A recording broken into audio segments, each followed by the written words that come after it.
તમારા mummy papa દાદા દાદી બહુ જ સેવિંગ કરતા હતા અને એમના ગયા પછી એ સેવિંગ્સમાંથી એક પણ રૂપિયો તમને નથી મળ્યો, તો હવે ચિંતા ના કરતા, કારણ કે હવે એમના જૂના સેવિંગ્સ એકાઉન્ટના પૈસા હોય, એફડી કે પછી ઇન્સ્યોરન્સના પૈસા, એ તમે ક્લેમ કરી શકશો. કેવી રીતના એ જોઈએ આજના વિડીયોમાં. સો આરબીઆઈનું એક પોર્ટલ છે ઉદ્ગમ. અહીંયા જઈને તમે ચેક કરી શકો છો કે તમારા પેરેન્ટ્સ કે ગ્રેન્ડ પેરેન્ટ્સના નામે કોઈ પણ સેવિંગ છે જે અનક્લેમ્ડ પડ્યું હોય તો એને ચેક કેવી રીતના કરવાનું છે એ જોઈ લઈએ. તો સૌથી પહેલા તો તમારે ઉદ્ગમ પોર્ટલ ઓપન કરી એમાં રજીસ્ટર કરવાનું રહેશે. અહીંયા જે પણ બેઝિક ડિટેલ્સ તમને પૂછી છે એ એન્ટર કરી દો અને રજીસ્ટર કરી લો. હવે આ જ જે રજીસ્ટ્રેશનમાં તમે ડિટેલ્સ નાખી એ જ ડિટેલ્સનો યુઝ કરીને તમારે લોગિન કરવાનું રહેશે.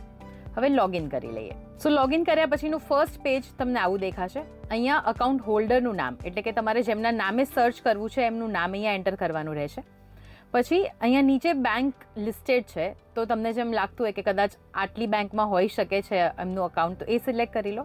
અને જો કોઈ આઈડિયા ના હોય તો તમે અહીંયાથી સિલેક્ટ ઓલ કરીને બધી બેંક પણ સિલેક્ટ કરી શકો છો. અને આઈડી પ્રૂફ માટે આમાંથી કોઈ પણ એક ડિટેલ ભરવાની મેન્ડેટરી રહેશે. એ સિવાય જો તમને ઇન્ફોર્મેશન ખબર હોય તો તમે એ પણ એઝ એન એડિશનલ ઇન્ફોર્મેશન આપી જ શકો છો, જેથી કરીને એમને પણ સર્ચ કરવું ઇઝી થઈ જાય.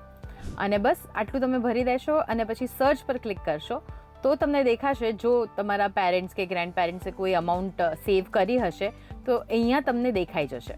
અને એ અમાઉન્ટ આવી જાય અને તમને સ્ક્રીન પર દેખાય કે ભાઈ હા એમના નામે આટલા પૈસા પડ્યા છે અને તમારે એ ક્લેમ કરવા હોય તો તમારે જે તે બેંકમાં જવું પડશે અને ત્યાં જઈને એની જે પણ પ્રોસેસ થતી હોય ત્યાં તમે એક વખત પૂછી લેજો, કારણ કે બેંક વાઇઝ થોડી પ્રોસેસ ચેન્જ પણ થતી હોય છે. તો ત્યાં જઈને તમે આ રીતના ક્લેમ કરી શકશો અમાઉન્ટ. આઈ હોપ કે આજનો આ વિડીયો તમારા માટે યુઝફુલ રહ્યો હશે.